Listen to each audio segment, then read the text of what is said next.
Beelzebub's Tales to His Grandson, Chapter 26, The Legominism Concerning the Deliberations of the Very Saintly Ashiata Shiemash, under the title of The Terror of the Situation. The Legominism, Beelzebub continued to speak, through which the deliberations of the very saintly Ashiata Shiemash were transmitted, had the following contents. It began with the prayer, "In the name of the causes of my arising, I shall always strive to be just towards every already spiritualized origination and towards all the originations of the future spiritualized manifestations of our common Creator, Almighty Autocrat Endlessness. Amen. To me, a trifling particle of the whole of the great whole, it was commanded from above to be coated with the planetary body of a three-centered being of this planet, and to assist all other such beings arising and existing upon it, to free themselves from the consequences of the properties of that organ which, for great and important reasons, was actualized in the presences of their ancestors. All the sacred individuals here before me, specially and intentionally actualized from above, have always endeavored, while striving for the same aim, to accomplish this task laid upon them through one or other of those three sacred ways for self-perfecting, foreordained by our endless Creator Himself, namely, through the sacred ways based on the being impulses called faith, hope, and love. When I completed my 17th year, I began, as commanded from above, to prepare my planetary body in order, during my responsible existence, to be able to be impartial. At this period of my self-preparation, I had the intention, upon reaching responsible age, of carrying out the task laid upon me through one or other of the said three sacred being impulses also. But when, during this period of my self-preparation, I chanced to meet many beings of almost all types formed and existing here in the city of Babylon, and when, during my impartial observations, I constated many traits of their being manifestations, there crept into me and progressively increased an essence doubt as to the possibilities of saving the three-centered beings of this planet by means of these three sacred ways. The different manifestations of the beings I then encountered, which increased my doubts, gradually convinced me that these consequences of the properties of the organ Kundabuffer, having passed by heredity through a series of generations over a very long period of time, had ultimately so crystallized in their presences that they now reached contemporary beings already as a lawful part of their essence, and hence these crystallized consequences of the properties of the organ Kundabuffer are now, as it were, a second nature of their common presences. So when I finally became a responsible being, I decided that before making my choice among the mentioned sacred ways, I would bring my planetary body into the state of the sacred Kshirknara, that is, into the state of all-brained, balanced being perceptiveness, and only when already in that state to choose the way for my further activities. With this aim, I then ascended the mountain Vezinyama, where for 40 days and nights I knelt on my knees and devoted myself to concentration. A second 40 days and nights I neither ate nor drank, but recalled and analyzed all the impressions present in me of all the perceptions I had acquired during my existence here, during the period of my self-preparation. A third 40 days and nights I knelt on my knees and also neither ate nor drank, and every half hour I plucked 2 hairs from my breast. And only when, thereafter, I had finally attained complete freedom from all the bodily and spiritual associations of the impressions of ordinary life, I began to meditate how to be. These meditations of my purified reason, then, made it categorically clear to me that to save the contemporary beings by any of the sacred ways was already too late. These meditations of mine made it categorically clear to me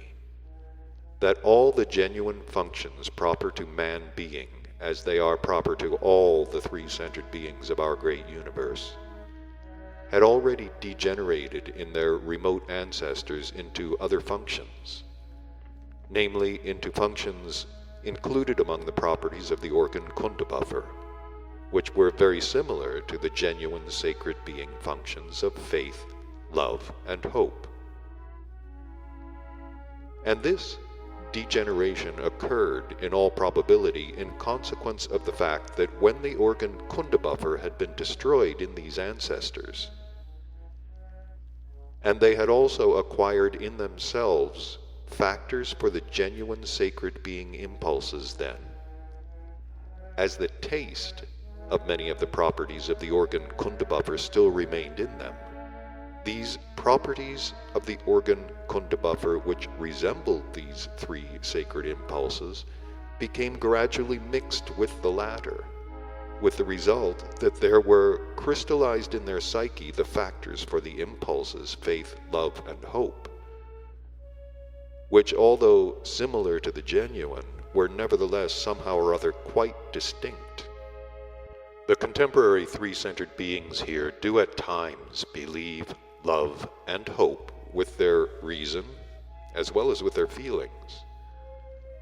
But how they believe, how they love, and how they hope, it is exactly in this that all the peculiarity of these 3 being properties lies. They also believe, but this sacred impulse in them does not function independently as it does in general in all the 3-brained beings existing on the various other planets of our great universe, upon which beings with the same possibilities breed. But it arises dependent upon some or other factors, which have been formed in their common presences, owing as always to the same consequences of the properties of the organ Kundabuffer. As for instance, the particular properties arising in them which they call vanity, self-love, pride, self-conceit, and so forth. In consequence of this, the 3-brained beings here are for the most part subject just to the perceptions and fixations in their presences of all sorts of Sinkarpusarams, or as it is expressed here, they believe any old tale. It is perfectly easy to convince beings of this planet of anything you like, provided only during their perceptions of these fictions there is evoked in them and there proceeds, either consciously from without or automatically by itself, the functioning of one or another corresponding consequence of the properties of the organ Kundabuffer crystallized in them from among those that form what is called the subjectivity of the given being, as for instance self-love, vanity, pride, swagger, imagination, bragging, arrogance, and so on. From the influence of such actions upon their degenerated reason, and on the degenerated factors in their localizations, which factors actualize their being sensations, not only is there crystallized a false conviction concerning the mentioned fictions, but thereafter in all sincerity and faith they will even vehemently prove to those around them that it is just so and can in no way be otherwise. In an equally abnormal form were data molded in them for evoking the sacred impulse of love. In the presences of the beings of contemporary times, there also arises and is present in them as much as you please of that strange impulse which they call love. But this love of theirs is firstly also the result of certain crystallized consequences of the properties of the same Kundabuffer, and secondly, this impulse of theirs arises and manifests itself in the process of every one of them entirely subjectively. So subjectively and so differently that if 10 of them were asked to explain how they sensed this inner impulse of theirs, then all 10 of them, if of course they for once replied sincerely, and frankly confessed their genuine sensations and not those they had read about somewhere and had obtained from somebody else, all 10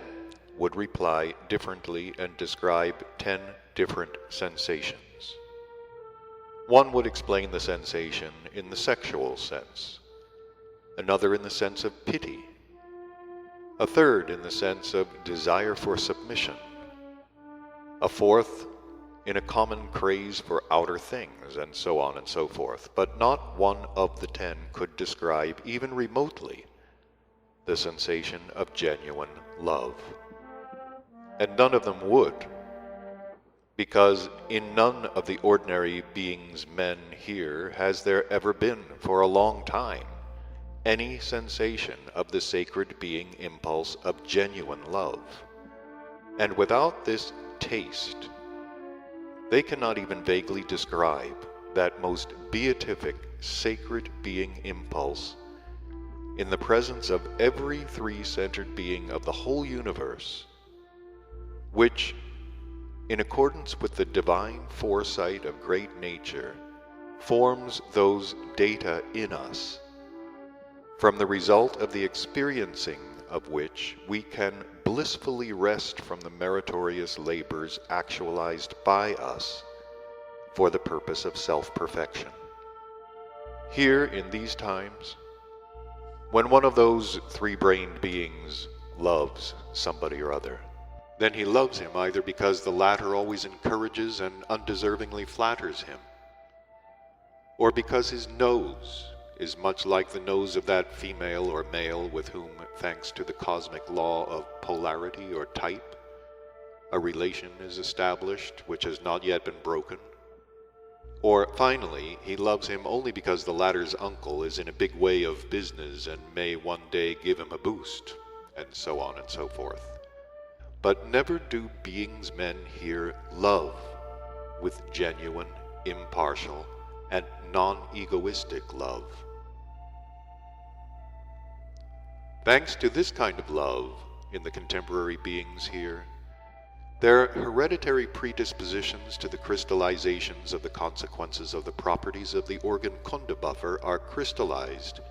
at the present time without hindrance, and finally become fixed in their nature as a lawful part of them. And as regards the third sacred being impulse, namely essence, hope, its plight in the presences of the three-centered beings here is even worse than with the first two. Such a being impulse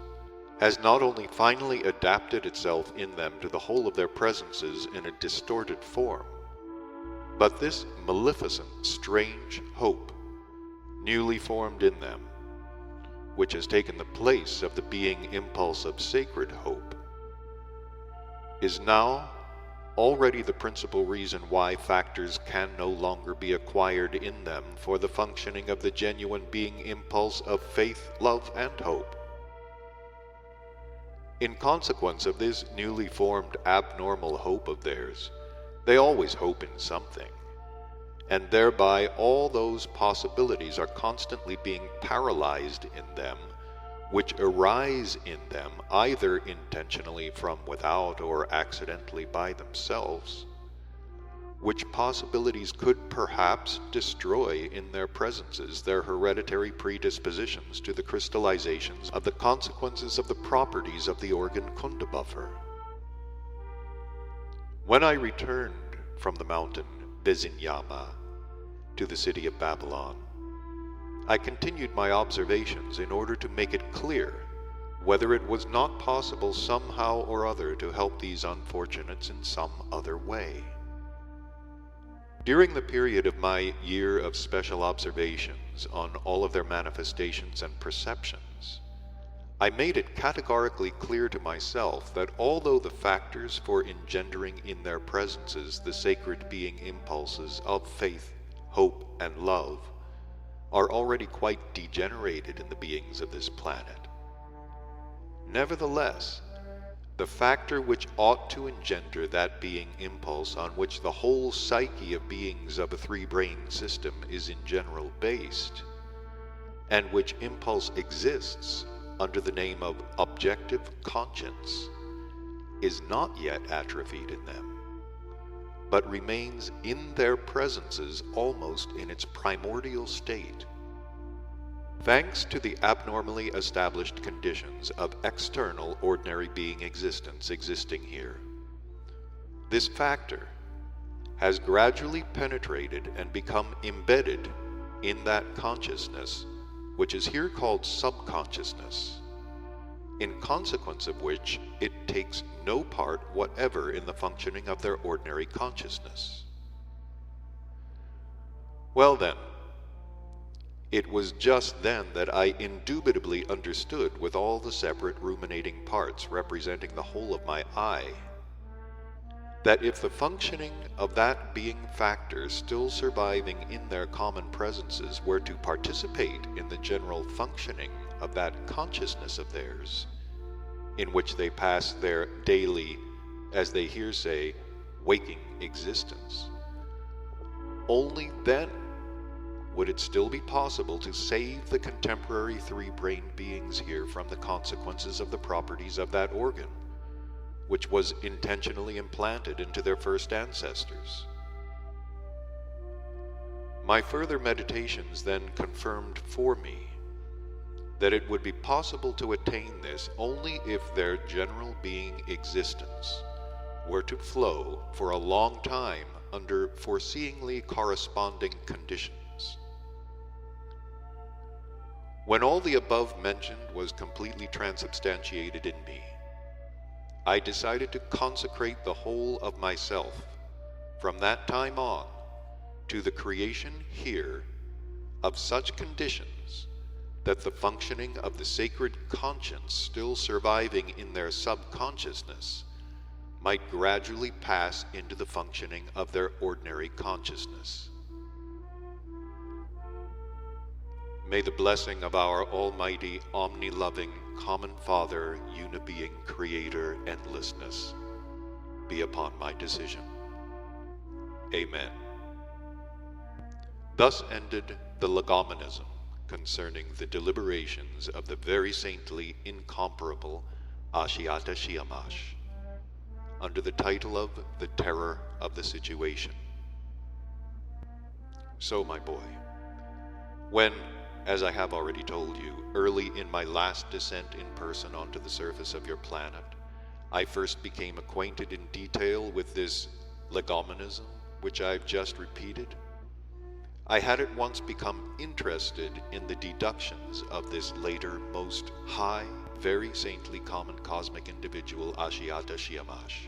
There existed neither any other Legominisms nor any other source of information concerning his further very saintly activities among those favorites of yours.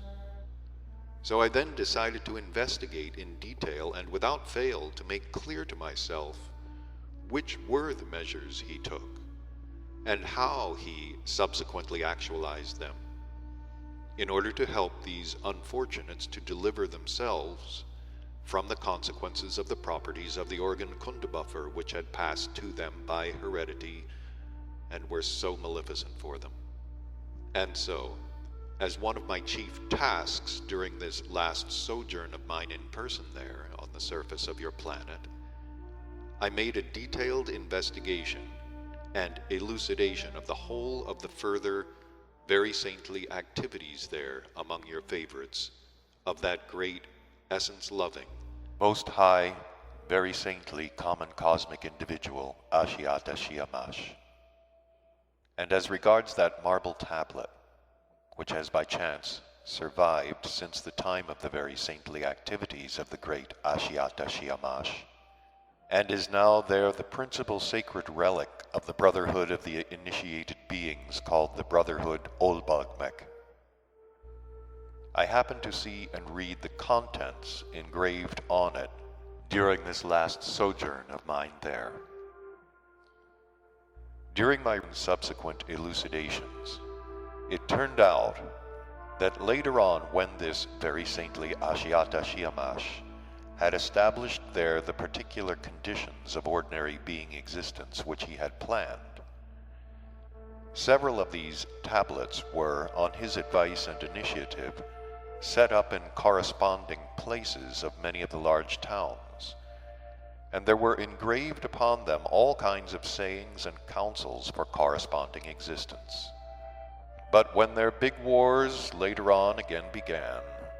all these tablets were also destroyed by these strange beings themselves, and only one of them, namely that one now with these brethren,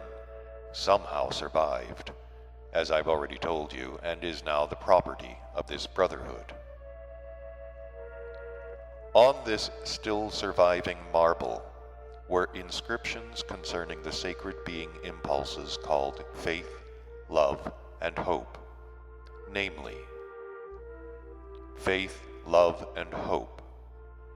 Faith of consciousness is freedom. Faith of feeling is weakness. Faith of body is stupidity. Love of consciousness evokes the same in response. Love of feeling evokes the opposite. Love of body depends only on type and polarity. Hope of consciousness is strength. Hope of feeling is slavery. Hope of body is disease. Before continuing to tell you more about the activities of the very saintly Ashiata Shiemash for the welfare of your favorites, I must, I think, elucidate to you a little more in detail that inner impulse which is called there by your favorites hope, and concerning which the very saintly Ashiata Shiemash stated that the case is worse than with the other two. And the personal observations and investigations I later specially made regarding this said strange impulse present in them clearly showed me that in truth the factors for engendering this abnormal impulse in their presences are most maleficent for them themselves. Thanks to this abnormal hope of theirs, a very singular and most strange disease, with a property of evolving, arose and exists among them there even until now. A disease called there tomorrow. This strange disease, tomorrow, brought with it terrifying consequences, and particularly for those unfortunate three-brained beings who chance to learn and to become categorically convinced with the whole of their presence that they possess some very undesirable consequences for the deliverance from which they must make certain efforts, and which efforts, moreover, they even know just how to make. But owing to this maleficent disease, tomorrow, they never succeed in making these required efforts. And this is just the maleficent part of all that great terrifying evil which, owing to various causes great and small, is concentrated in the process of the ordinary being existence of these pitiable three-brained beings. And by putting off from tomorrow till tomorrow Those unfortunate beings there who do by chance learn all about what I've mentioned are also deprived of the possibility of ever attaining anything real. This strange, and for your favorites, Maleficent disease tomorrow has already become a hindrance for the beings of contemporary times, not only because they have been totally deprived of all possibilities of removing from their presences the crystallized consequences of the properties of the organ Kunda buffer, but it had also become a hindrance to most of them in honestly discharging at least those being obligations of theirs which have become quite indispensable in the already established conditions of ordinary being existence. Thanks to the disease tomorrow, the three-brained beings there, particularly the contemporary ones, almost always put off till later everything that needs to be done at the moment, being convinced that later they will do better and more. Owing to the said Maleficent disease tomorrow, most of those unfortunate beings there who accidentally or owing to a conscious influence from without become aware through their reason in them of their complete nullity and begin to sense it with all their separate spiritualized parts, and who also chance to learn which and in what way being efforts must be made in order to become such as it is proper for three-brained beings to be. Also, by putting off from tomorrow till tomorrow, almost all arrive at the point that on one sorrowful day for themselves, there arise in them and begin to manifest those forerunners of old age called feebleness and infirmity, which are the inevitable lot of all cosmic formations, great and small, toward the end of their completed existence. Here I must without fail tell you also about that strange phenomena which I constated there during my observations and studies of the almost entirely degenerated presences of those favorites of yours. Namely, I definitely constated that in many of them, toward the end of their planetary existence, most of the consequences of the properties of that same organ which had become crystallized in their common presences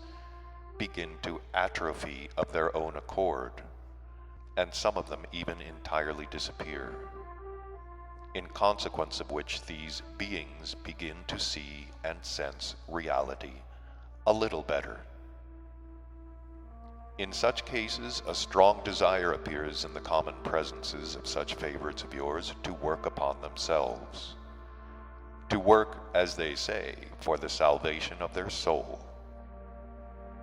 But needless to say, nothing can result from such desires of theirs just because it is already too late for them. The time given them for this purpose by great nature having already passed. And although they see and feel the necessity of actualizing the required being efforts, yet for the fulfillment of such desires of theirs they have now only ineffectual yearnings and the lawful infirmities of old age. And so, my boy, my researches and investigations concerning the further activities of the very saintly Ashiata Shiemash for the welfare of the three-brained beings arising and existing on this planet of yours eventually made the following clear to me. When this great and, by his reason, almost incomparable sacred individual became fully convinced that the ordinary sacred ways which exist for the purpose of self-perfection for all the three-brained beings of the universe were no longer suitable for the beings of this planet, he then, after his year of special observation and studies of their psyche, again ascended to that same mountain, Bezinyama, and during several terrestrial months contemplatively pondered in which way he could actualize his decision,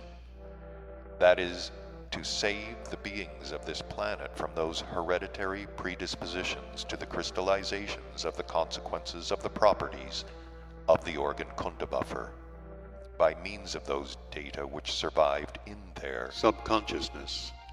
for the fundamental sacred being impulse, conscience.